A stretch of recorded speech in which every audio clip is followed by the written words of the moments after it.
네, 잠시 휴식 시간을 가졌는데요. 지금부터는 지정 토론 및 자유 토론을 이어가도록 하겠습니다. 토론의 자정과 패널을 잠시 소개해 드리도록 하겠습니다.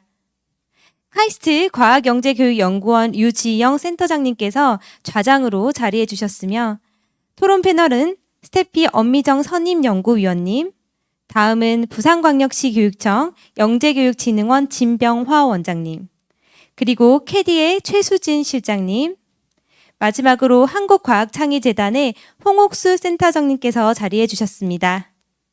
질의응답은 토론이 끝나고 시간을 가지도록 하겠습니다. 그럼 지금부터 류지영 센터장님께서 토론을 진행해 주시겠습니다. 네, 반갑습니다. 저는 카이스트 과학영재교육연구원의 영재정책센터장을 맡고 있는 류지영이라고 합니다. 방금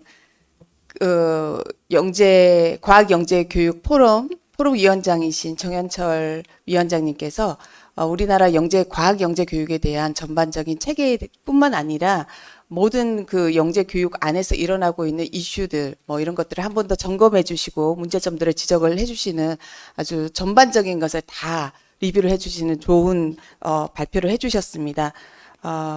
그래서 아마 우리 이제 발표자의 그 발표를 들으시고 토론하시는 분들도 이렇게 미리 원고를 다 쓰셨겠지만 또 새로운 생각도 많이 드셨을 것 같아요. 실제로 좀 전에 저희가 이제 쉬는 시간에도 굉장히 영재 교육에 관해서 발표자의 발표를 듣고 나서 영감을 받으시고 여러 가지 생각을 가지신 분들이 의견을 많이 주고받고 해서 아마 오늘 오후에 이루어지고 있는 한 1시간 정도 이루어질 텐데요. 이 토론이 아주 자유롭고 좀 편안하게 그리고 평소에 가지고 있던 생각들, 그래서 우리나라 과학 영재들을 위해서 어떻게 하면 더 좋은 교육을 가지게 할 수 있을지에 대한 여러 의견들을 나눠질 것으로 지금 기대하고 있습니다. 토론은요, 먼저 오늘 그 네 분의 패널들이 오셨는데요. 네 분의 패널들이 각자 발표를 들으시고 드신 생각과 과학영재교육 이 주제에 대한 체계 혁신 방안에 대한 각자의 생각들을 한 5분 정도 발표를 해주시고, 그리고 이후에 우리 네 분의 패널 그리고 발표자와 함께 자유로운 토론을 해주시고요. 그리고 지금 실시간으로 이 과학영재 포럼을 보고 계시는 분들은 댓글을 남겨주시면 저희가 지금 여기서 또 토론에 참여하실 수 있으시고요. 오늘 이 자리에 또 참여하신 분들도 계십니다. 현장에 계신 분 중에서도 의견이 있으시거나 뭐 질문이 있으시면 참여해 주시면 감사하겠습니다. 자, 그럼 저희가 순서에 의해서 네 분의 패널 중에서 저와 가장 가까운 곳에 앉아 계신 스태피 선임 연구위원이신 엄미정 박사님의 토론을 들어보도록 하겠습니다. 시간은 5분입니다. 네, 네, 안녕하십니까. 과학기술정책연구원의 엄미정입니다. 귀한 자리에 불러주셔서 감사드리고요. 저희 팀은 과학기술 인력정책을 주로 연구하는 팀이라서 제가 과학영재 자체보다 과학영재 교육 체계나 이런 부분보다 과학기술 인력정책의 관점에서 저희는 이제 과학영재교육의 체계가 어떻게 갔으면 하는지와 관련한 약간 그런 코멘트와 제안을 드려보고자 합니다.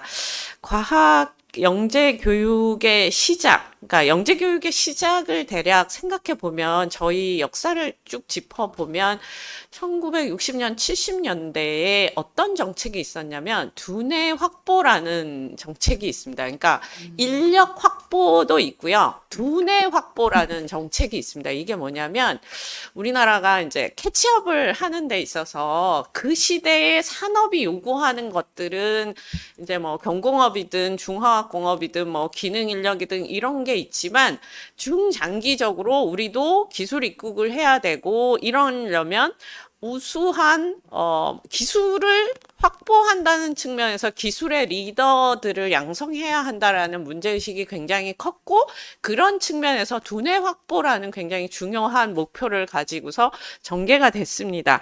카이스트가 만들어진, 지금 여기 카이스트 영재교육원인데, 카이스트가 만들어진 배경, 카이스트가 70년대 만들어졌거든요. 이유를 생각해 보면 그게 두뇌 확보를 위한 겁니다. 그러니까 생각해 보시면 70년대 과연 카이스트라는 걸 세워서 뭘 하려고 했을까라고 생각을 해 보면 그거는 시장이나 뭐 보통 이제 노동시장에서 산업에서 요구하는 인력이 아니라 우리나라에 중장기적으로 필요한 우수한 인력을 확보하겠다. 그건 시장하고는 상관이 없는 논의이죠.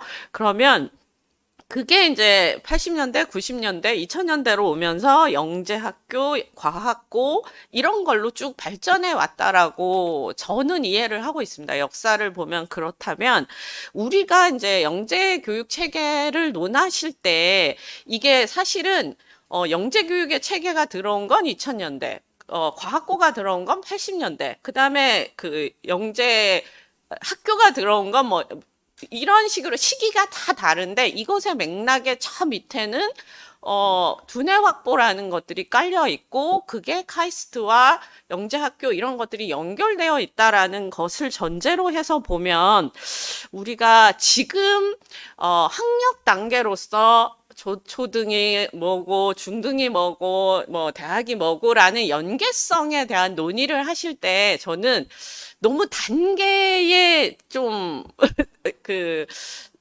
있는 게 아닌가. 그다음에 영재라는 단어에 너무 집착을 하는 게 아닌가라는 생각이 듭니다. 그러니까 우리가 어떤 목적으로 어떤 사람들, 대상이 되는 사람에게 집중을 해서 조금 생각을 해보면 영재학교에 가는 학생들이 과연 영재교육의 초등, 중등을 거쳐서 갔을까요? 그게 아닌 완전 다른 교육의 구조와 목표를 가지고서 이루어지는 구조한데 그림상으로 왠지 초등과 중등과 고등과 이런 것들은 연결돼야 된다는 약간 뭐라 그러죠? 그냥 약간 그림상 이쁜 걸 우리가 지금 논의를 하고 있고 그런 건 아닐까라는 생각이 듭니다. 그러면 대상이 되는 사람이 다르면 다르게 논의를 해야 되고 그 사람 중심으로 교육 체계를 조금 듀얼로 가져가는 부분에 대한 고민을 해보는 게 차라리 낫지 않을까.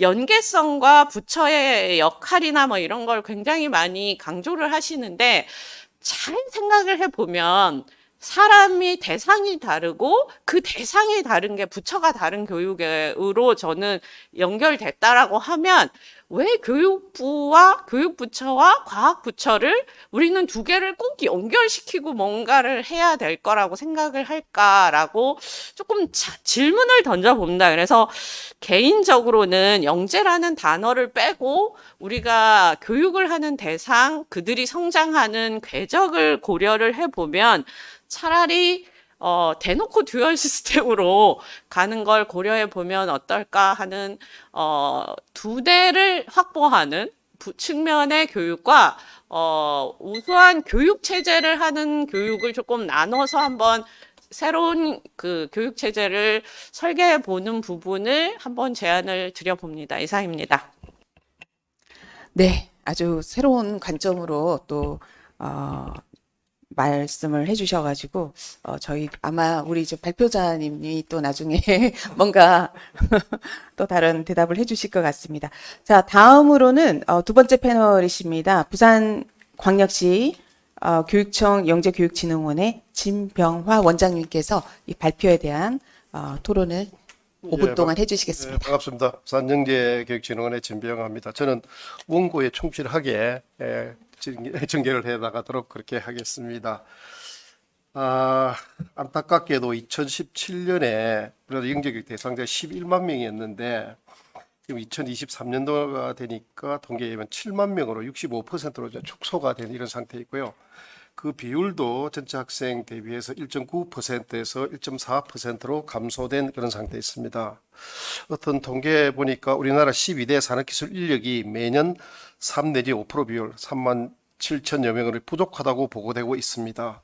앞으로 XI라든지 반도체, 소프트웨어 등 디지털, 첨단 과학 기술 영역에서 더 많은 전문 인력이 필요할 것으로 예측되고 있는 가운데 현재 영재교육 침체와 과학기술 인력 공급의 불안감 이런 것은 간과할 수 없다고 생각을 합니다. 아시다시피 우리나라의 영재교육 체계는 초중 고등학교 차원에서 시행되는 영재학급, 영재교육원, 지도교육청과 대학이 있습니다만은 에서 다수 영재교육 대상자로 저변을 확대하고 과학고 등 특목고하고 일반계 고등학교 영재학급 그리고 영재학교 등 고등학교 단계에서 소수의 학생들이 영재교육을 받은 후에 카이스트 등 과학기술 특성화대학과 유소의 대학교로 진로를 개척하도록 하고 있습니다. 그 운영은 대학 영재교육원을 포함해서 시도교육청과 그리고 중앙부처와의 협약과 상호지원 체계로 운영되고 있습니다. 발제자가 언급했듯이 각 중앙부처가 역할이 불분명함에 동의를 합니다. 교육부는 영재 수립 시기가 매 5년마다 나오고 가기정통부는 3년마다 나오고 하는 이런 것이 대표적으로 정책의 불일치한 예가 아닌가라는 생각이 들기 때문에 급변하는 AI 시대에 중앙부처 간의 유기적이고 통합적인 정책을 펼치기 위해서라도 상호 지원 및 협력 체계를 다시 살펴볼 필요가 있다고 생각을 합니다. 영재교육 운영을 어떻게 하면 좋을까 쉬운 문제는 아닙니다만은 영재교육은 선발, 교육, 그리고 진학의 세 영역으로 나눠볼 수가 있습니다. 선발 영역은 지금까지의 교사관찰 초천제, 영재성 검사, 창의성 검사 등으로 비교적 잘 유지되고 있기 때문에 발제자께서 제안한 선 온라인 교육 후 선발은 더 많은 숨은 영재를 발굴하기 위한 보완책으로는 고려해 봄직하다 이렇게 생각을 합니다. 선발과 이해에 대한 교사들의 전문성을 키우는 방향으로는 교사 양성기관인 교육대학이나 사범대학에서 교직과목으로 영재교육 개론을 익숙해 하는 방안도 제안을 해봅니다. 한편 영재교육 대상자 수업은 현재의 온라인 수업과 주말 출석 수업을 유지하면서 방학 중에 시도교육청 내지 대학의 캠프 활동을 좀 더 활성화하는 것이 효율적이고 효과적이지 않겠나라는 생각을 합니다. 교육과정은 시도교육청, 대학 과학영재교육원의 역할을 구분하기보다는 연계해서 운영함으로써 상호 시너지 효과를 내는 방안으로 검토해보는 것이 타당하지 않나 이렇게 봅니다. 정규 수업 중의 영재교육 프로그램 도입은 우리나라 초중고등학교는 현행의 수준별 학급 편성 혹은 수준별 이동 수업 등을 적용한 수월성 영재교육 모델을 참고할 필요가 있다고 생각을 합니다. 고등학교는 2025년부터 전면 적용되는 고교 학점제 시행으로 영재교육을 정규 교육과정으로 도입하는 것은 애로사항이 많을 것으로 예상되기 때문에 좀 더 신중할 필요가 있지 않겠나라는 생각을 합니다. 대학 입시에서 과학 영재교육 다 그렇습니다만 이력이 반영되어야 한다고 생각을 합니다. 연구에 의하면 전체 학생 대비 영재 학생 비율이 나라마다 1% 내지 15% 등으로 폭넓게 보고되어 있으나 우리나라 영재교육 대상자 비율은 1.4%에 불과하고 과학고등학교 영재학교 모집 정원은 2016 자료로 2,397명으로 전체 학생의 0.38%에 불과합니다. 또한 과학고와 영재학교의 과기 특성화대학 진학률은 각각 53.6%, 35.1%로 특목고 과학영재교육 대상 학생을 다 수용하지 못하고 있는 실정입니다. 과학고등학교와 과학영재학교 학생이 더 많이 진학할 수 있도록 과기 특성화대학의 정원 확대 내지는 대학의 정설이 필요하다고 저는 생각을 하고 있습니다. 그래서 초중고등학교 단계의 영재교육 대상자 수를 일정 비율 확보하도록 강제할 필요성도 있지 않겠나라고 생각을 합니다. 그리고 대학 입시에서 영재교육 이력을 포함한 창의성 교육 실적을 반영할 수 있게 해야 됩니다. 아울러 가기 특성화대학 수시 전형에도 지나친 내신 위주 평가보다는 AP 수 및 연구 실적을 적극 반영함으로써 과학고 영재학교 교육을 견인해야 한다고 생각을 합니다. 법에서 정하고 있는 영재교육 목적이 개인의 자아실현하고 국가 사회 발전에 이바지한다. 이 두 개는 선후관계를 따질 수도 없고 대등한 가치를 지닌다고 볼 수 있으나 후자의 국가적 목적, 즉 사업성과 위주보다는 저는 전자의 방점을 더 둔다면 성인이 된 이후에 우리 영재들이 전 생애를 통하여 탁월성이 생산성으로 발현될 수 있을 것이다라고 생각을 합니다. 그래서 영재들이 더 행복한 삶을 살 수 있지 않겠나라고 생각을 합니다. 마지막으로 영재교육 관계자의 통합된 노력과 이지는 절대적으로 필요합니다. 그런 차원에서 이번에 출범하는 과학영재정책 선진화를 위한 전문가 협의체 운영은 매우 잘된 일로 생각이 됩니다. 25년이 경과한 영재교육진흥법을 개정할 필요성에 동의를 합니다. 그리고 그 시행령에 영재교육 대상자 최저 가이드라인에 초등 몇 %, 중학 몇 % 등과 같이 명시를 할 필요도 있지 않겠나 생각을 합니다. 그리고 진흥원을 포함한 연구기관의 역할도 제고되어야 할 것입니다. 연구원은 그 역량을 갖춰야 하며 시도교육청 업무 보조 정도의 기능으로 난립하기보다는 기존의 연구원 진흥원의 역량을 더 키우는 방향으로 조직하고 지원을 더 강화하는 것이 더 바람직하다고 사료됩니다. 이상입니다. 네, 감사합니다.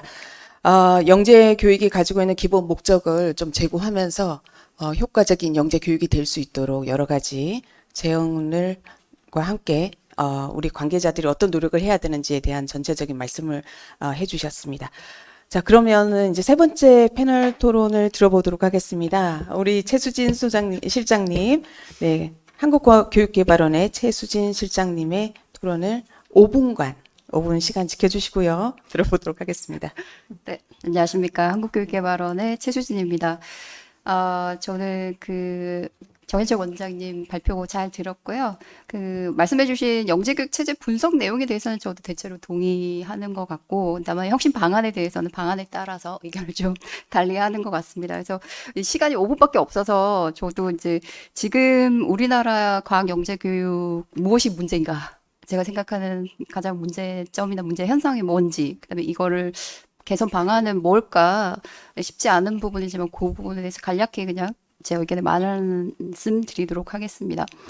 현재 과학 영재 교육의 문제점이라기보다는 현재 영재 교육의 사실 대표적인 문제점은 진병원 원장님께서도 말씀하셨지만 지금 문제 현상이라고도 할 수 있을 것 같은데 존재감이 없다라는 점인 것 같습니다. 아까 정현철 원장님께서 악플의 시대를 지나서 무플의 시대로 접어들었다고 했는데 사실 그런 상황이 지금 가장 지금 문제 현상이 아닌가 생각이 들고요. 정말 학생과 학부모의 지역에 따라 차이는 있지만 관심이 굉장히 많이 낮아졌고 영재 교육을 한다는 것이 예전에는 엄청 자랑스럽고 바람직한 일이었는데 지금은 그렇지 못하고 실제 영재 교육 기간에는 영재가 없고 영재는 사교육 받는다 이런 우스갯소리가 사실 현장에서는 공견하게 들리고 있는 것이 사실입니다.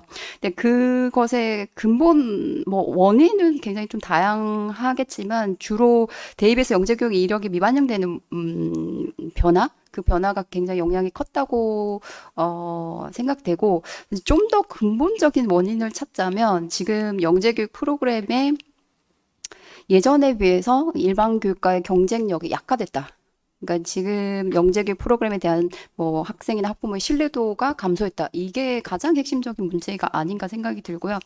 그래서 경쟁력 약화의 양상 자체도 다양하겠지만 문제의 핵심은 영재교육 교육과정이 체계성이 부족하고 그다음에 영재교육 내용이 분절적이거나 중복되거나 영재교육 기간 간에 연계가 안 돼서 이전의 활동 이력이 다른 영재 교육관의 선발이나 교육 과정에 전혀 반영되지 못하는 점, 이런 부분들이 좀 지금 영재 교육의 문제점이 아닌가 생각이 들고요. 해결 방법이 사실 프로그램의 질을 높이는 질을 낮추는 또는 경쟁력 약화의 원인 자체가 교사라든지 지원 체계라든지 운영 체계, 법제도, 예산, 사회적 공감대 등 다양하고 여러 이유들이 얽혀 있기 때문에 사실은 풀기가 굉장히 어려운 문제라고 생각이 들고요.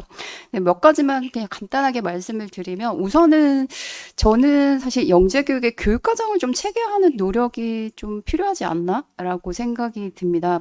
지금 이제 법상으로는 학생들의 수준과 요구가 굉장히 다르니 학생 중심으로 학생 맞춤형 학습이 가능하도록 영재교육의 프로그램의 교육과정 영재교육의 기관장이 정한다라고 하고 있지만 실상은 그 영재교육을 담당하는 선생님들이 본인이 가르칠 수 있는 내용, 가르치기에 용이한 내용을 중심으로 가르치는 현상, 즉 공급자 중심의 프로그램이 운영되는 게 사실인 것 같습니다. 그래서 그런 부분들이 조금 완화되고 좀 변화될 수 있도록 약간 어느 정도는 뭐 디테일하게 내용을 명시하는 것까지는 아니라고 하더라도 뭐 기초과정, 심화과정, 사사과정 지금도 시도해서 뭐 시도를 하고 있습니다. 그 세 단계 정도 나누고 기초과정 자체도 기초다 심화과정도 뭐 1, 2단계 정도로 좀 세분화해서 그 각각의 단계의 성취 수준이나 기대되는 학생의 역량 정도를 좀 명료하는 노력이 좀 필요할 거라고 생각이 듭니다. 근데 이제 지금의 운영 체제로는 그것이 뭐 명료한다고 하더라도 실행 가능성이 굉장히 낮은데 실제 저희가 캐디에서 영재교육 표준안을 개발한 바 있는데 현장에서는 존재 여부도 잘 모르고 있는 상황입니다. 이제 그것이 저는 그걸 해결하기 위해서 아까 그 정인철 원장님께서 지역별로 영재교육 지원 진흥원이 필요하다라고 말씀하셨는데 그렇게 영재교육을 좀 담당할 수 있는 그게 기관이든 제가 토론문에서는 사실 적어도 교육지원청별 영재교육원에는 영재교육의 교육과정과 운영을 전담으로 관리할 수 있는 인력이 최소한 배치되는 게 필요하다라고 얘기를 했는데요. 그 정도가 최소한으로 필요하지 않나 생각이 됩니다. 저희가 약간 돌아다니면서 좀 잘 운영되고 있는 영재교육기관을 보면 해당 프로그램을 담당하고 관리하는 전문성과 열정을 갖춘 담당자가 있다. 그러니까 원장이 될 수도 있고, 뭐 그게 몇 명의 팀이 될 수도 있는데, 그 부분들이 굉장히 중요하고 그 인력을 키우고 배치하는 노력이 없다면, 저는 사실 영재교육 프로그램 진행을 사실상 굉장히 어렵다고 생각이 듭니다. 그 외에 뭐 몇 가지 있는데, 한 가지만 또 말씀을 드리면, 과학기술 인재 양성을 위한 투트랙 구축, 아까 이제 엄미정 박사님도 듀얼 시스템으로 가져가야 된다는 말씀을 하셨는데 그 듀얼이 저랑 생각하는 그 듀얼이 비슷한 건지는 모르겠는데 지금 저희가 과기부 과학영재교육의 목적이 과학기술 인재 양성이라고 말씀하셨는데 저도 그거에 동의를 하고요. 다만 과학기술 인재를 발굴하고 양성하는 것을 영재교육만을 통해서 하는 것은 아니라는 점을 좀 명확히 할 필요가 있고 그게 각 영재교육과 일반교육 트랙이 동시에 마련돼서 강화되는 노력이 필요하다라고 좀 말씀을 드리면서 추가적인 사항은 나중에 더 말씀드리도록 하겠습니다. 이상입니다. 네, 감사합니다. 지금 우리 그 영재교육이 처하고 있는 여러 가지 현상과 우리 스스로를 약간의 반성을 잠깐 하시면서 그리고 앞으로 영재 교육이 더 활성화되기 위해서는 어떻게 해야 되는지 특히 이제 과학 영재 교육의 활성화로 해서는 어떻게 해야 좋을지에 대해서까지 간략하게 말씀해 주셨습니다. 자, 그러면은 이제 이번에 네 번째 패널 토론을 들어보도록 하겠습니다. 한국과학창의재단의 홍옥수 센터장님께서 말씀해 주시겠습니다. 네, 안녕하십니까. 한국과학창의재단 과학영재양성센터의 홍옥수입니다. 먼저 과학영재교육 체계를 통찰력 있게 분석해 주신 위원장님 노고에 감사드립니다.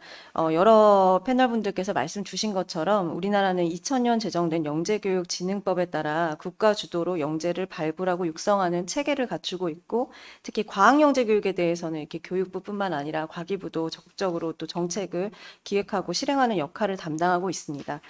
그러나 최근에 이제 학령 인구 감소 그리고 우수 인재 이공계 기피 현상 등 환경 변화를 고려할 때 지금은 정책에 대해서 정말 다시 재논의해야 되는 시점이라고 생각을 하고 발제자님께서 제시해 주신 6가지 쟁점 중에서 시간 관계상 저는 정책의 명확성과 연계성에 대해서 논의하고 또 제안해 주신 혁신 방안에 대한 몇 가지 의견을 드리고자 합니다.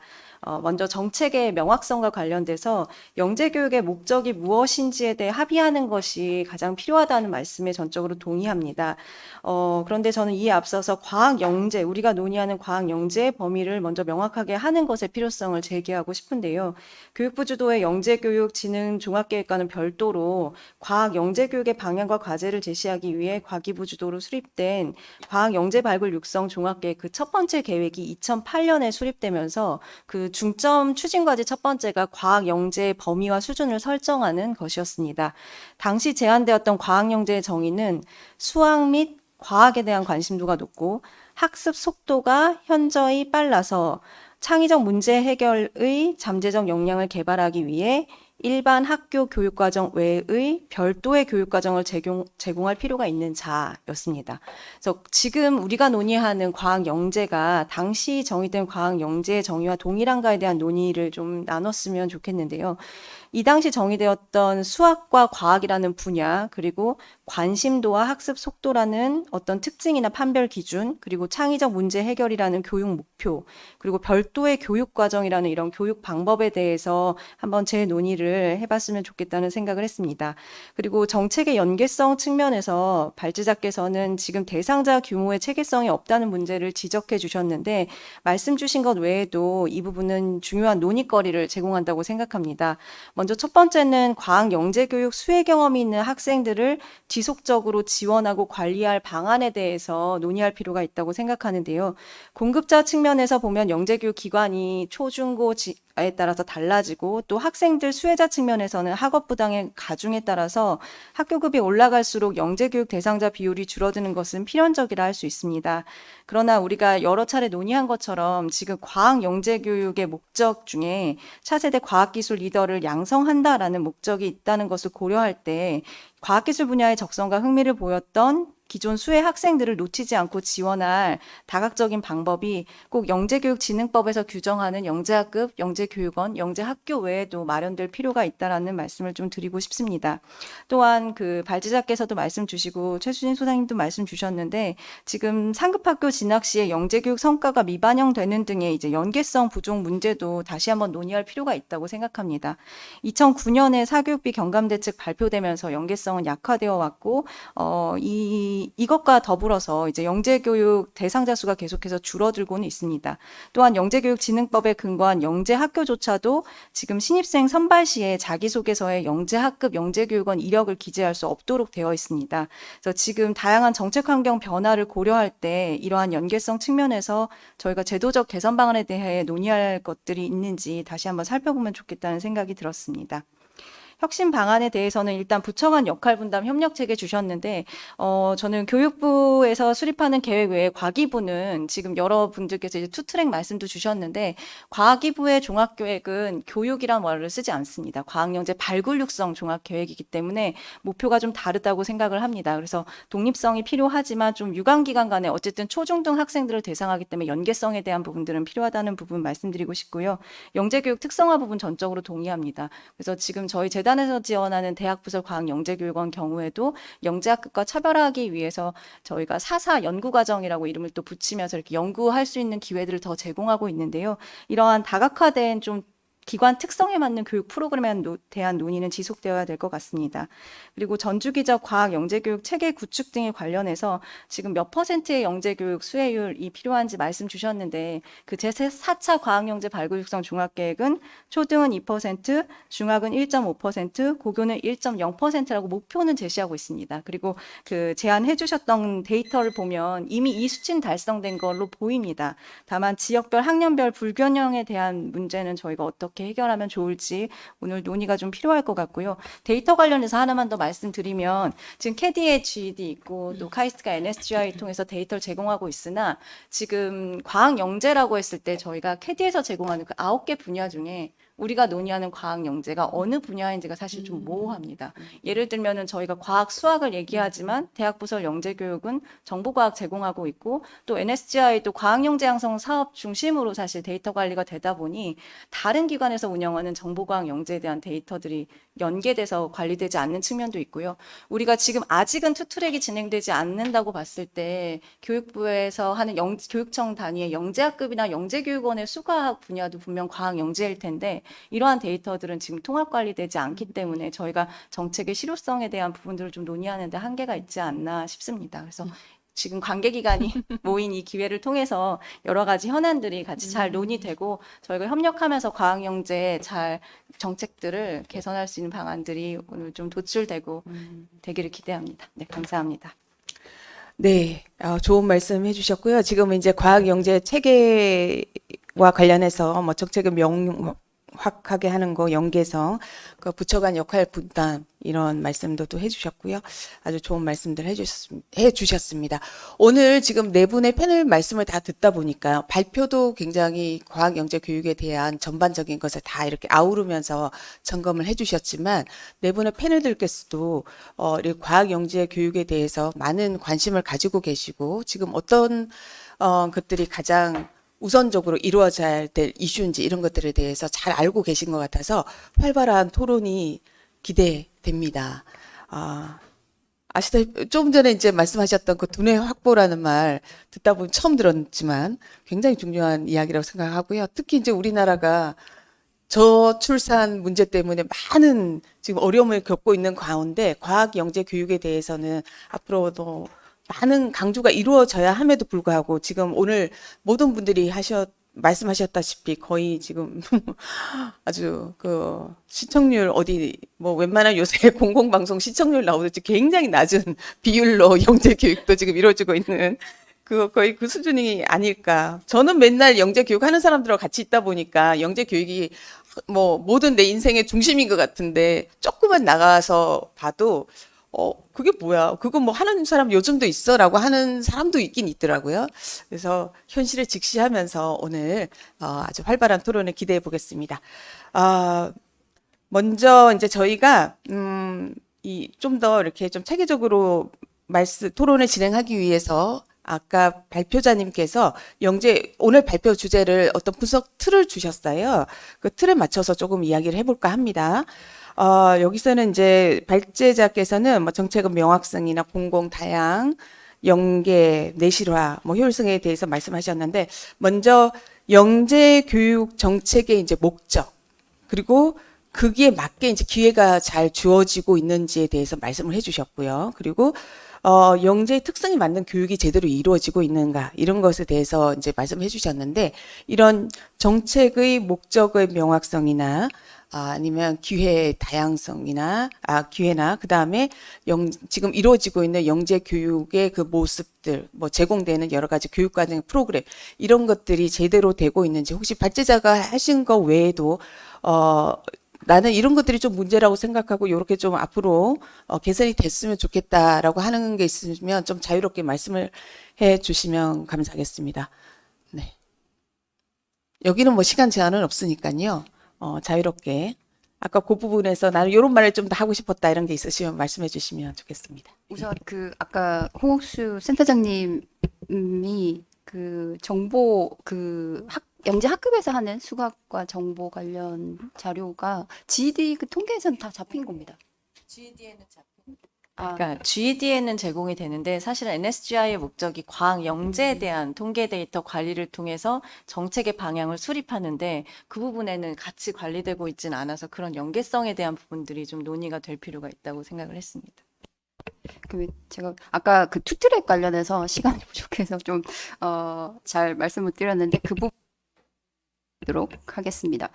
제가 생각하는 투트랙은 이제 교육부랑 과기부에서의 투트랙이라기보다는 그 과기부 내에서 이제 과학기술 인재 양성을 목적으로 과학 영재 교육을 한다고 했는데 그러니까 과학기술 인재 양성 자체를 과학 영재 교육만으로 하기보다는 그러니까 그 일반 교육과 같이 하는 부분 그런 형태의 투트랙을 저는 생각을 했던 거고요. 이제 그게 지금 이제 예를 들어 과학 영재 교육 트랙은 그 영재학급 영재교육원, 그러니까 특히 과학고 영재학교를 거쳐서 각인특성화대학이나 종합대 이제 이공계 학과를 가는 그 트랙이 될 것 같고, 일반 교육, 소위 일반 교육 트랙이라고 하는 것은 이제 과학고나 영재학교의 고등학교 단계에서는 진입하지 못했으나 고등학교 단계를 거쳐서 이공계 학과를 또 그쪽 분야에 적성이 있어서 가는 학생들이 있을 거고 그분들이 또 나중에는 이공계 인재로 성장할 수 있는 가능성도 되게 높다고 생각이 되는데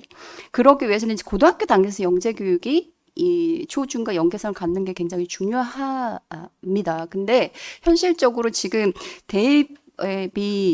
대입에서 영재교육 이력을 반영해 주는 걸로 바뀐다면 저는 이제 영재교육을 계속 활성화하는 게 의미가 있지만 만일 그게 바뀌지 않는다면 저는 그 고등학교 단계 영재 교육에 대한 수요는 거의 기대하기 어렵다. 현실적으로 그렇다고 생각이 들고요.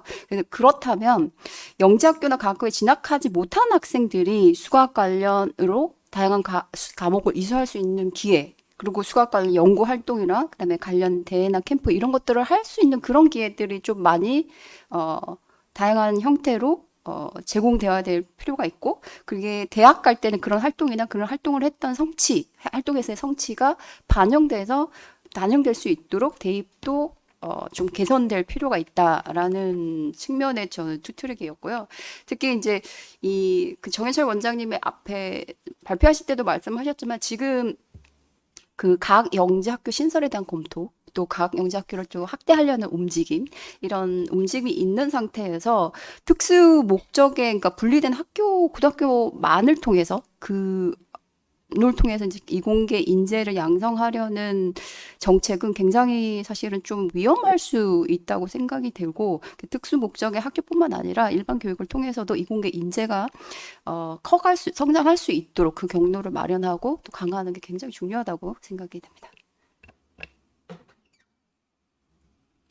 네, 혹시 뭐 여기에 대해서 더 말씀하시고 싶은 네, 엄미정 박사님.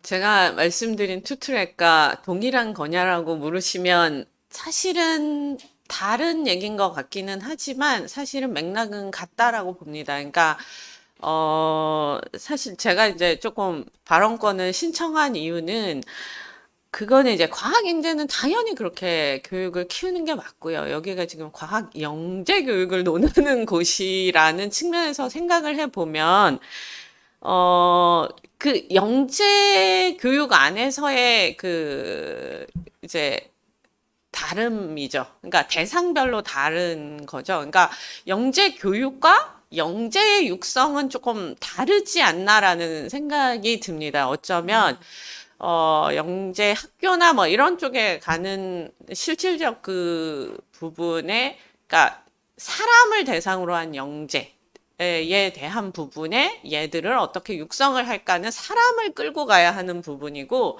지금 이제 소장님 말씀하신 그 부분은 각 단계에서 당연히 수월성이든 영재성을 갖고 있는 친구들이 언제 발현할지 모르는 부분에 대해서 각각의 단계에서 교육의 기회를 제공하고 그러는 부분은 당연히 중요하다고 생각이 됩니다. 그래서 영재 교육과 영재의 육성에 대한 부분이 조금 논의가 분리가 됐으면 좋겠다. 근데 그 두 개를 마치 동일하게 지금 해서 교육 체계처럼 자꾸 제가 그래서 초, 중 등이 마치 이렇게 쭉 연결되면 초등학교 때 교육받은 친구가 중학교 때도 받고 뭐 이런 게 좋은 것처럼 자꾸 논의되는 게 문제가 있지 않나라고 그냥 말씀을 드렸던 거고요. 그래서 영재에 대한 육성에 논의하고, 그러니까 그게 언제 발현이 되든 어떤 부분을 지속적으로 이 친구들이 성장할 수 있는 기회 이런 걸 주는가라는 질문하고, 영재 교육이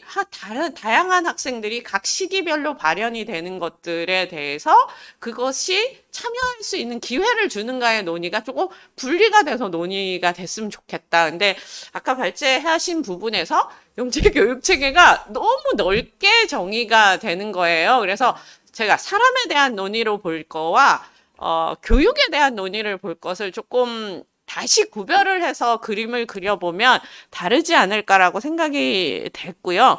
그리고 저는 사람에 대한 부분으로 다시 그림을 그려보는 걸 제안을 드리고, 그거 안에서 연계성을 찾는 게 지금 더 필요한 거지, 교육 자체의 연계성은 사실 교육과정이나 뭐 약간 조금 다른 논의인 것 같습니다. 연계성의 포인트가. 그리고 두 번째, 사실은 지금 제가 듣다 보니까 이제 영재 교육을 하시는 분들, 저는 인력 정책을 하는 사람입니다. 그래서 영재 교육을 하는 분들이 굉장히 낯선데, 인센티브를 자꾸 주자라는 포인트를 주세요. 그리고 그 인센티브가 마치 연계성의 하나의 그거인 것처럼 얘기를 하시는데, 질문을 던져보면 이런 거죠. 왜 그 연계성, 인센티브를 주는 걸 못하게 할까? 교육이라는 것에. 근데 지금 이제 영재 교육을 하시는 이제 여러 지금 패널 분들이나 이런 걸 보면 1%냐, 5%냐를 갖고 굉장히 그걸 집착을 하시는데, 모든 나라의 영재가 동일한 퍼센트로 존재한다는 게 저는 그게 왜 우리는 옛날에 제가 진짜 이해가 안 갔던 게 왜 우리는 미국처럼 1%의 양적 목표를 가지고 하는지가 이제 이해가 안 갔었는데, 그건 뭐 제 영역이 아니고, 인센티브의 제공이 연계성을 가지지 않는 이유는 그거 자체가 특혜라고 생각하기 때문입니다. 그러면 이 특혜적 요소를 버리가 없어지지 않으면 절대 지금 말씀하시는 연계성을 가지는 특혜 교육을 줄 수가 없어요. 지금이 영재 교육이 아니라 특혜 교육일 수 있습니다. 근데 이유는 뭐냐면 영재 교육을 할 때 돈이 정부나 국가에서 추가적으로 돈이 들어가거든요. 세금이 들어가는데 그 혜택을 받은 사람들에 대한 편익이 그 사람들에게 종속이 되는 거면 왜 의대로 가는 것에 대해서 그렇게 집착을 하는가라고, 그것에 대해서 부정적인가를 생각해 보면 그게 개인에게 귀속이 되는 결과로 나오기 때문입니다.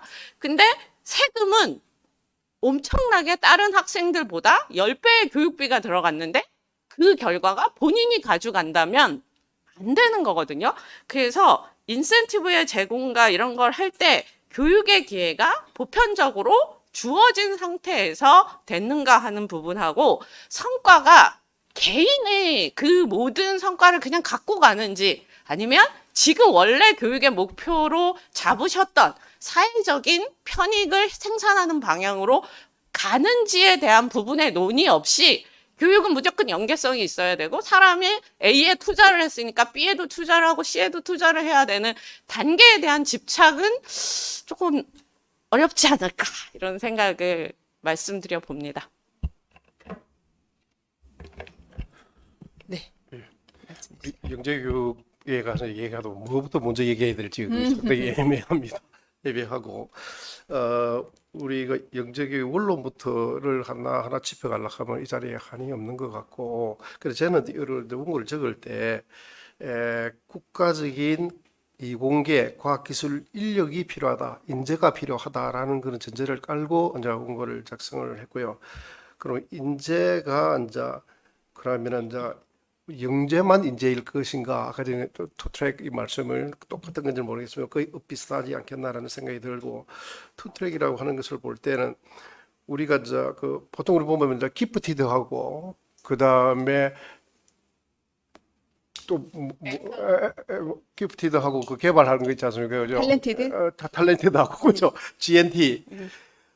지금 이거하고 기프티드하고 탤런티드하고를 두 개 묶을 것이냐, 분리할 것이냐, 이런 것도 상당히 그 학계에서는 그 정의부터 필요한 것인데, 여기서 그것까지 하면은 좀 너무 어려울 것 같아서, 지금 이제 보면은 보통 이제 영재라 하면은 영재 학교가 있었고, 이는 영재교육 재능급상의 영재입니다. 그죠? 교육 과정이라든지 심화, 뭐 속지 이런 거 다 초월하는, 뛰어넘는 이런 것이고, 과학고등학교도 이제 영재라고 얘기를 합니다만은, 이는 이제 초중등 교육법상의 이제 영재이기 때문에 영재라는 표현을 하지만은 이제 제한은 많습니다. 그러나 우리가 볼 때 이제 뭐 소위 말해서 이제 과기 특성화 대학이나 또는 유수의 대학에 입학하는 아이들 보면은, 아까 제가 잠시 얘기했습니다만은 가고나 영재학교가 차지하는 비율이 크게 많지 않다고 얘기했지 않습니까? 그거 보면은 영재 교육을 받은 영재만 오는 게 아니고, 영재라고 가정을 할 때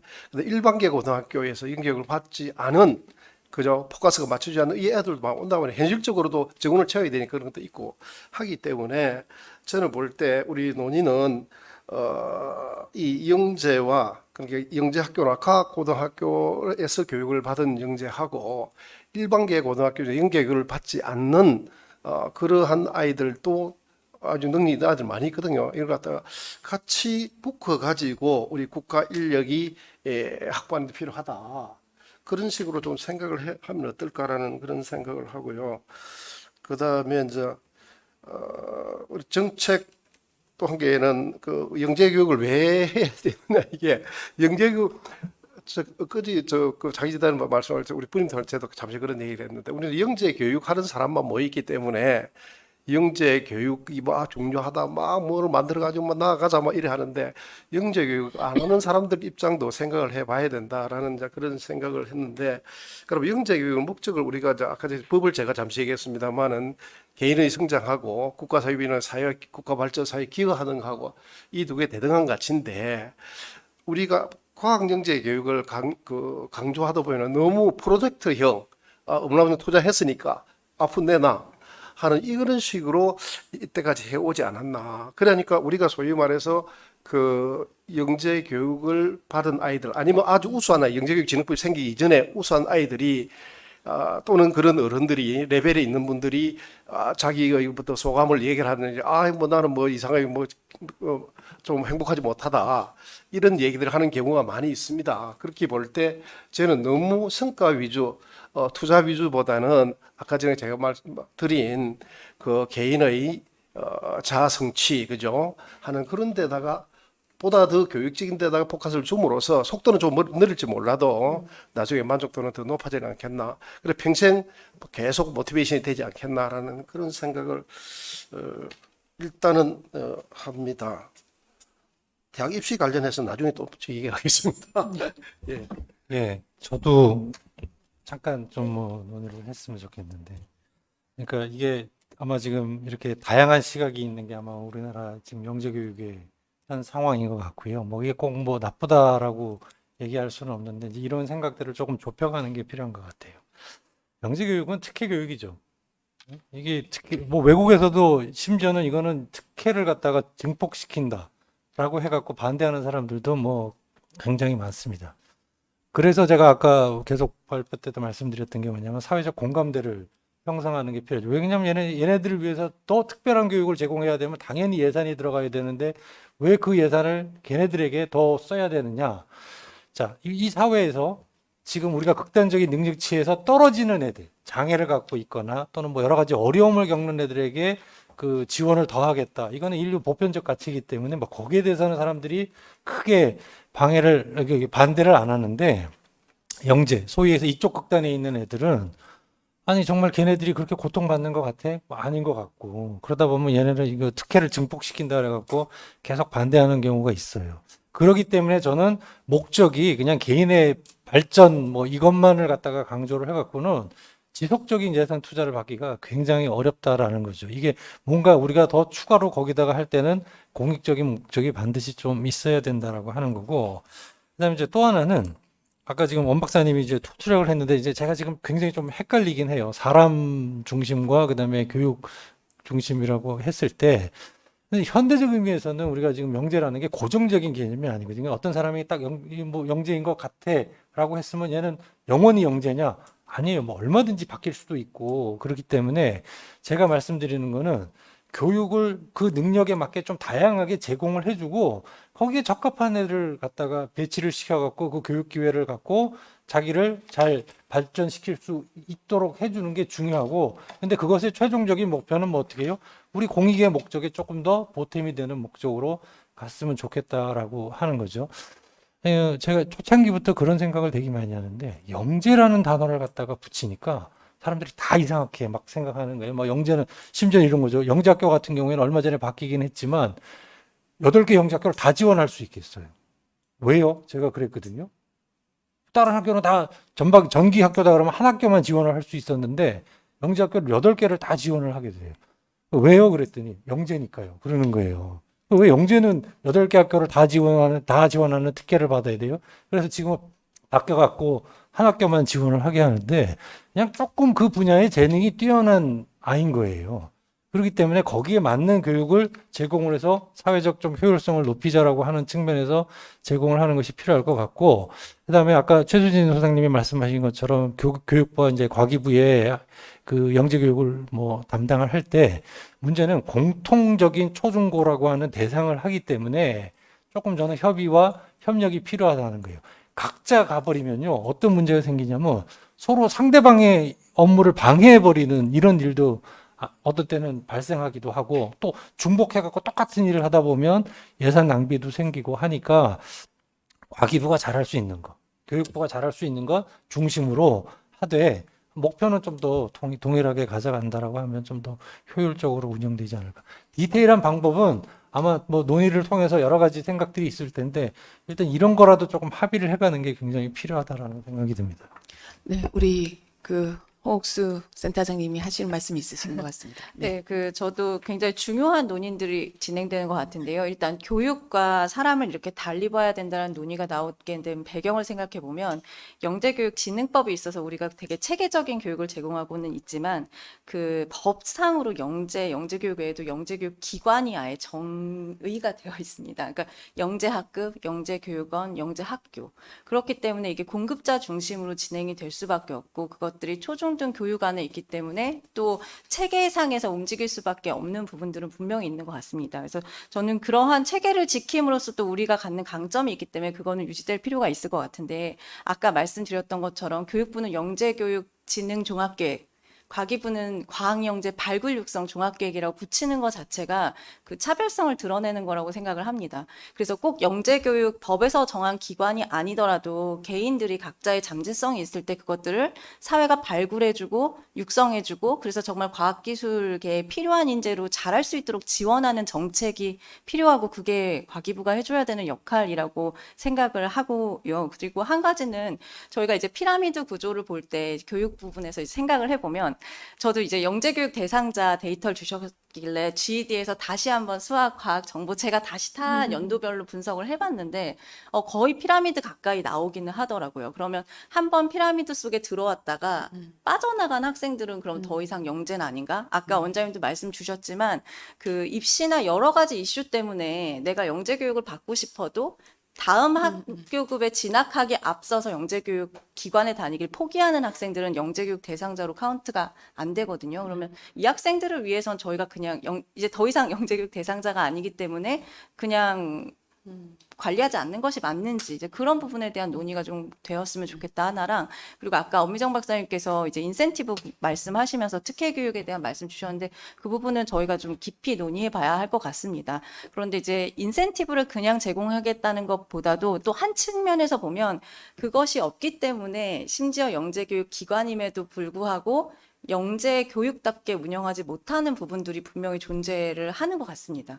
영재 학교도 그렇고 영재 교육원도 그렇고, 영재 교육원에 중학교 3학년 되면 학생들 수가 갑자기 급감하는 문제도 있고, 영재 학교 과학고 안에서의 교육과정 운영이 사실 어떻게 운영되는지 저희가 이제 안을 들여다보면 물론 강점도 있지만 사실 저희가 극복해야 되는 문제들도 있는데, 이런 것들이 인센티브 문제랑도 연계되는 측면이 있기 때문에 좀 그런 부분들도 같이 논의되었으면 합니다.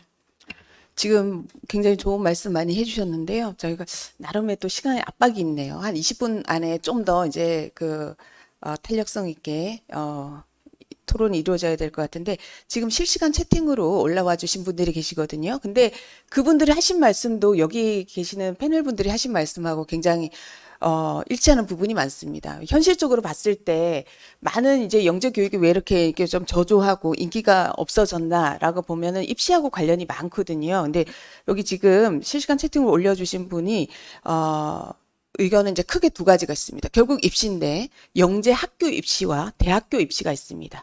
영재 학교 입시를 위해서는 결국은 차라리 아주 이제 이분은 이제 해서 차라리 대치동 학원을 정식으로 영재센터로 지정하는 게 나을 지경이다라고 이제 말씀해 주시기도 하셨는데요.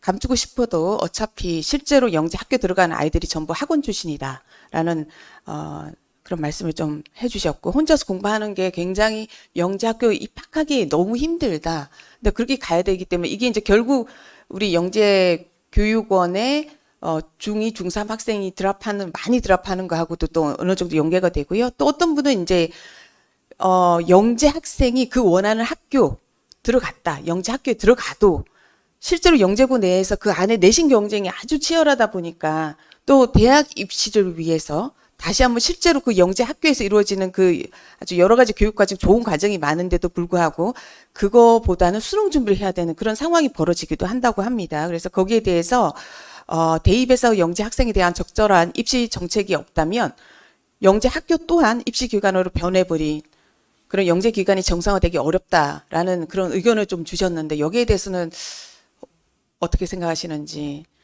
좀 의견을 주시면 감사하겠습니다. 예.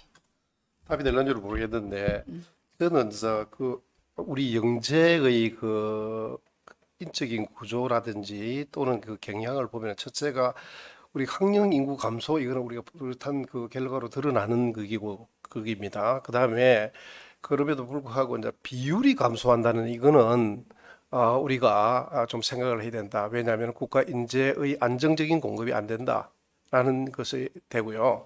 그다음 시도 교육청마다 들쭉날쭉하다 비율이 한 것은 영재교육에 대한 철학 내지는 정책화가 안정화되지 못했다. 그래서 지속적인 영재교육이 되지 못한다 하는 이런 차원으로 생각되기 때문에 보다 안정적으로 이제 공급이 돼야 될 필요가 있다라는 것이고, 그다음에 이제 그 영재 교육을 할 때 여러분들 저 삼각 플라스크 모형 혹시 플라스크 분이 떠오르십니까? 그죠? 그러면 이제 여기 이제 요래 가지고 일이 생겼습니다. 그죠? 그러면 요 밑에를 우리가 초중학교 정도 저변이 많이 돼 있는 그러한 이제 영재교육 대상자 뭐 위로 쭉 올라오는 이런 부분에 어느 정도 폭은 있습니다. 이 부분에 이제 고등학교, 과학고등학교나 그다음에 영재학교 차원에서 소위 영재교육을 받는 아이들이 결국은 나중에 이제 대학을 가서 국가 자원이 되고, 그 외에 이제 그 요 안에 들어가지 못하는 그 애들 같은 경우에도 저 소위 대학에 가는 애들이 있지 않습니까? 그는 영재교육 대상은 아니었지만 혹은 과거의 영재교육 대상이었지만 국가 재원으로서 충분히 활용하고 키워야 된다라는 그런 차원에서 볼 때 너무 영재교육을 갖다가 이래 피라미드형으로 하면 결국 한 명이 남게 되는데 그렇게 생각하는 것이 아니라 저 플라스크형, 삼각 플라스크형으로 생각해 보는 것도 좋지 않을까라고 혼자 상상을 해봤고요. 그다음에 이제 정인술 박사님께서 영재교육은 아까 전에 그 특혜 교육이다 정의를 하시는 좀 위험하다고 저는 생각을 합니다.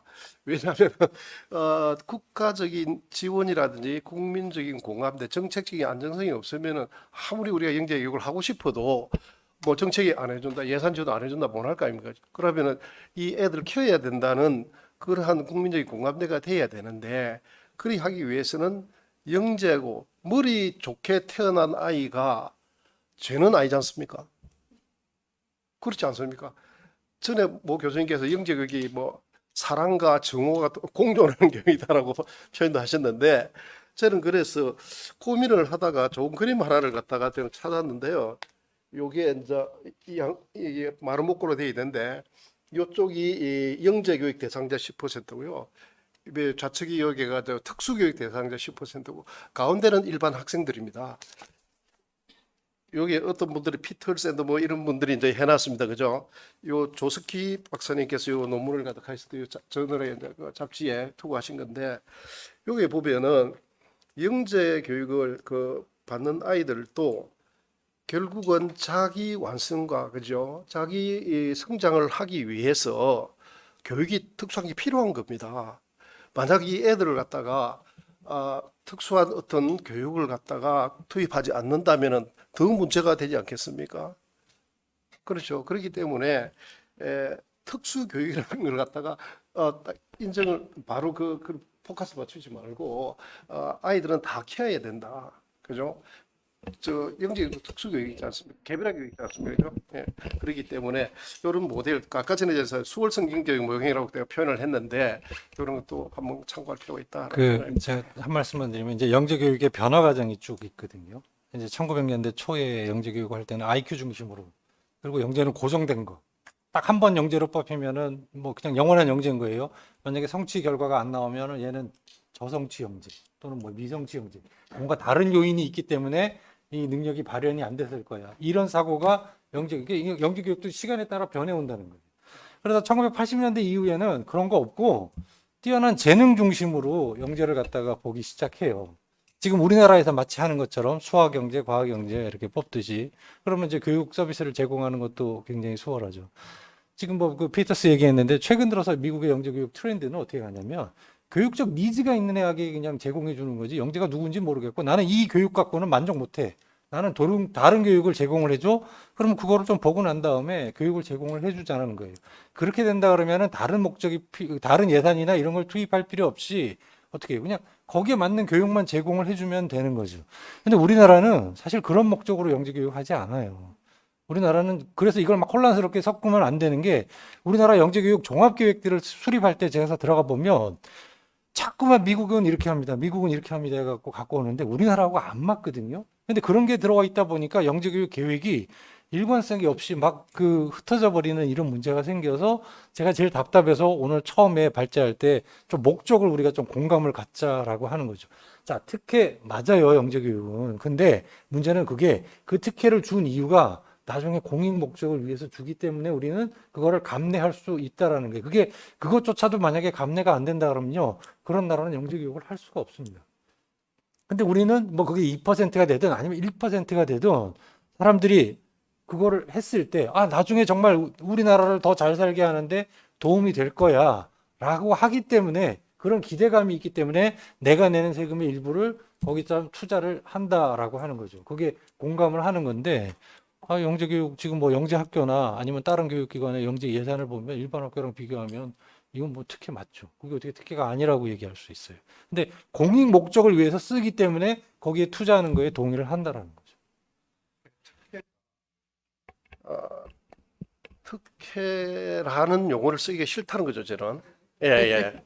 왜냐하면은 자기도 커야 되니까요, 그죠? 아까 전에 말씀드린 대로 머리 좋게 되는 게 저는 아니니까.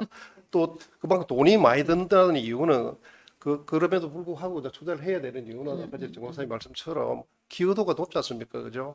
그죠? 그렇기 때문에 돈을 써야 되고 투자를 해야 된다는 건 맞는데 특혜 이거는 아니다는 거죠. 아마 두 분이 가지고 생각하시고 계시는 부분은 똑같은데 이제 그 특혜라는 단어 자체가 가지고 있는 약간의 부정적인 뉘앙스 그것 때문에 아마 말씀하신 것 같습니다.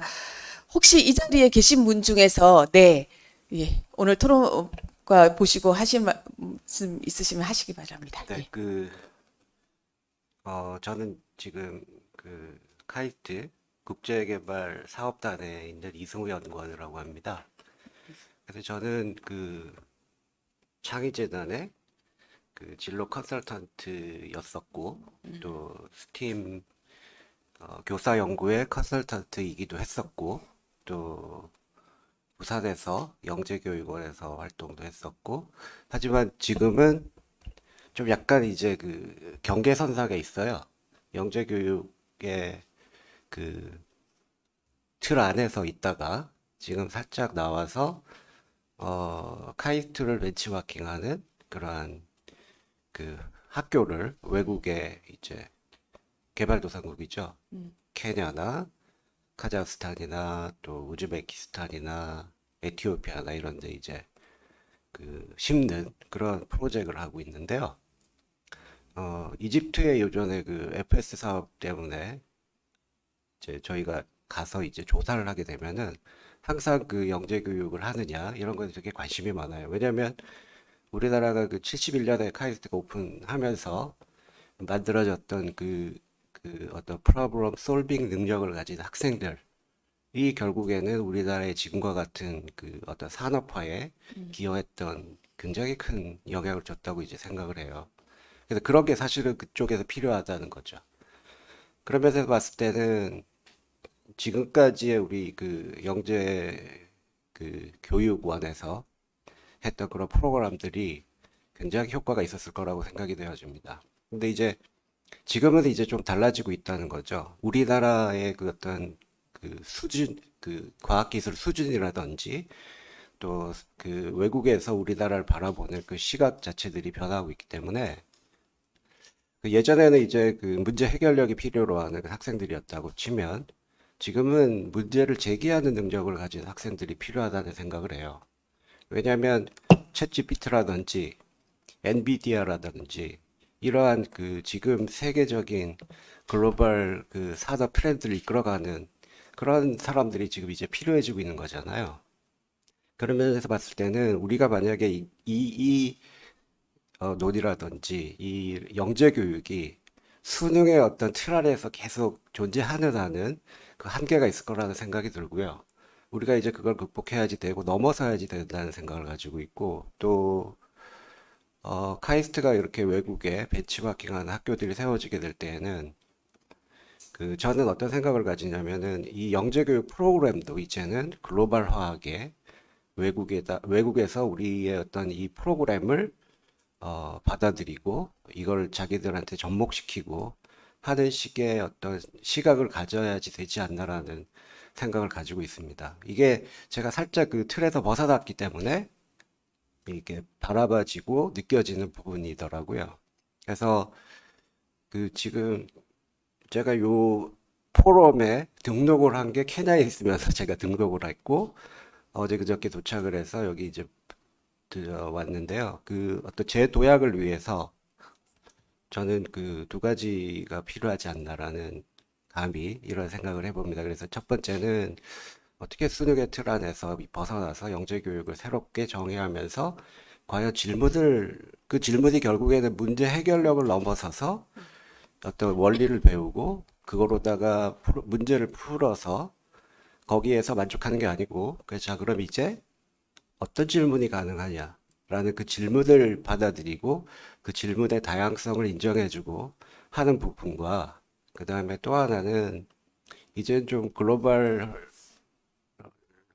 시각으로 우리의 이런 그 프로그램들을 그 다양한 그 외국의 학생들과 섞을 수 있는 그런 다양성이 존재할 수 있는 그런 것들이 필요하지 않나. 왜냐하면 제가 그 과학고등학교 학생들 지도를 했을 때 이 학생들이 여름방학에 과학고등학교 학생이 영국에 캠프를 간다, 사이언스 캠프를 간다거나 하는 거예요. 그러니까 우리는 사실은 그런 프로그램에 그러면 만족을 못 주고 있었구나라는 생각이 들기도 했었고 또 미국 같은 데 보면은 마그네틱 그러니까 연구소 같은 데에서 자기들 그만의 고유한 프로그램 아까 말씀 주셨다시피 어떤 니드가 있었던 거죠. 그 니드를 통해서 사람들이 이제 참여할 수 있는 그런 장을 만들어주는 그런 게 참 부러웠어요. 그래서 우리가 지금 카이스트 이 대전이라는 곳이 사실은 전 세계적으로도 이렇게 유례가 없는 곳이라고 생각을 해요. 왜냐하면 좋은 연구소들도 많이 있고 해서. 그래서 그런 두 가지 측면에서 봤을 때 좀 제도약을 위한 생각을 넓게 가져보면 어떨까 네. 이런 생각이 들었습니다. 네, 감사합니다. 예, 문제를 발견할 수 있는 뭐 어떤 교육 과정에 그 함께 지금 이제 말씀하신 것 중에 저희 그 두 번째 그 여러 가지 이제 카이스트라는 가지고 있는 이게 특성을 인프라를 잘 활용해서 하고 있는 것 중에 이제 저희도 지금 하고 있는 것들이 있긴 있어요. 프리 URP라든지 여러 가지 프로그램들이 있긴 하지만 좀 더 이게 더 활성화돼서 대중화되면 좋겠다는 생각을 해봅니다. 혹시 이제 시간이 얼마 남지 않아서 그러는데 혹시 여기서 좀 더 질문 있으신 분 계신가요? 네, 없으시면 네, 여기 채팅에 하나가 더 올라와가지고 제가 말씀을 드리겠습니다. 이제 교사 관련해서 교육청이나 교육부에서 좀 교사들한테 교사 교육이라든지 여러 가지 워크숍이나 투자하는 부분이 있긴 한데 굉장히 부족하다. 굉장히 부족하다. 그런 말씀을 좀 지적을 해주셨고요. 이런 전체적인 내용이 오늘 또 발제하신 것에서 사실 나왔잖아요. 근데 이제 잘 아시다시피 특히 창의재단이며 캐디에서 많이 느끼실 텐데 예전에 비해서 교사들에 대한 지원이나 교육이나 이런 것들이 많이 줄어든 게 사실이지 않습니까? 그러면 이제 마지막으로 진짜 시간이 얼마 남지 않아서 모두의 지금 굉장히 활발하게 실시간으로 채팅을 많은 분이 해주셨는데 아주 1대1로 모든 걸 다 대답을 못 해드리게 돼서 좀 죄송하게 생각하고요. 지금 시간이 한 2분 정도 남았는데 마무리 발언으로 간단하게 뭐 한마디씩 해주시면 저희가 그걸 하고 접도록 하겠습니다. 오늘 뭐 발표하신 분부터 간단하게 한 말씀 마무리 발언 해주시겠습니까? 예. 예, 뭐 오늘 다룬 주제가 사실은 굉장히 크죠. 그 주제를 이 짧은 시간 동안에 뭐 합의를 이룬다라는 건 뭐 그리고 또 이 소수의 사람들만 합의를 한다고 되는 것도 아닐 거고요. 말 그대로 정말 앞으로 이런 것들이 좀 필요하다라고 하는 문제 제기 차원에서 말씀드린 거니까 좀 정말 치열하게 논의들을 해가서 답들을 좀 이렇게 하나씩 만들어가는 그런 계기가 됐으면 하는 바람입니다. 예. 네, 우리 진병환 원장님께서도 잠깐 간단하게. 빨리 마치면 말을 안 하려 했는데 저는 국가 미래를 위해서 인재는 필요하다. 안정적으로 공급되어야 된다. 그런 차원이고 그런 차원에서 볼 때는 국민적인 공감대가 형성돼서 영재 교육이 안정적으로 추진돼야 된다 하는 거하고 그 다음에 이제 그리 돼야 대학 입시 제도가 바뀐다. 그런 말씀을 드리고 싶습니다. 이상입니다. 감사합니다. 우리 엄미정 박사님. 네, 그 좀 전에 사실 플로어에서 해주신 그 글로벌 관점에서의 한국의 영재 교육에 대한 부분이 굉장히 인상 깊었고 저도 한번 고민을 해봐야 되겠다는 생각이 들었고요. 제가 보기엔 가장 저는 그 영재 교육을 하는 사람은 아닌데 가장 중요한 질문이 뭘까라는 생각이 들었습니다. 질문이 너무 많으면 그러니까 무슨 문제부터 풀어야 될까에 대한 합의를 먼저 하는 게 중요하겠구나라는 생각이 결론적으로 떠올랐습니다. 감사합니다. 네, 소장님. 네. 저는 가장 중요한 게 프로그램의 질재고라고 생각이 들고요. 근데 이제 그 프로그램 질재고를 위해서 여러 가지가 너무 얽혀 있어서 어렵기 때문에 좀 그런데 지금 이제 그나마 영재 교육이 조금 잘 되고 있는 곳에서는 정말 영재와 영재 교육에 애정을 갖고 열심히 하시는 선생님들 덕분인 것 같아요. 근데 신규로 새로운 선생님들이 자꾸 우수한 선생님들이 자꾸 유입되지 않는 부분들 그런 부분들이 좀 이제 현재 어려운 것 같은데 영재 교육이 재도약하기 위해서는 저 아까 그 프로에서 진짜 말씀해 주신 분처럼 영재에게 요구되는 지금 시대적인 역량을 좀 재정의하고 지금 프로그램을 어떻게 좀 제고할 수 있을지에 대해서 여러 측면에서 부처뿐만 아니라 연구기관, 교육청 그리고 선생님들도 같이 고민해 주시면 좋겠다라는 말씀 드리겠습니다. 네, 저는 영재 교육을 왜 해야 하나 이런 고민을 계속하면서 교육기본법 3조 떠올라가지고 잠깐 말씀드리면 모든 국민은 평생에 걸쳐 학습하고 능력과 적성에 따라 교육받을 권리를 가진다. 영재도 결국은 국민이고 그 능력과 적성에 따라서 교육을 받을 권리가 있는데 저희가 또 그 권리만 또 주장을 하면 안 되니까 그런 오늘 논의된 다양한 방향을 바탕으로 정책이 잘 수립되고 또 이렇게 계속 관계기관들 협의하는 자리가 마련됐으면 좋겠다는 생각했습니다. 네, 감사합니다. 네, 오늘 아주 2시간 동안 발표부터 토론까지 우리 과학 영재 학생들이 앞으로 우리나라에서 자기 가지고 있는 어떤 재능이나 잠재력을 충분히 발휘하면서 또한 공익에 도움이 되는 그런 활동들을 할 수 있도록 많은 의견들 주시고 고민해 주시고 관심 가져주셔서 너무 감사하고요.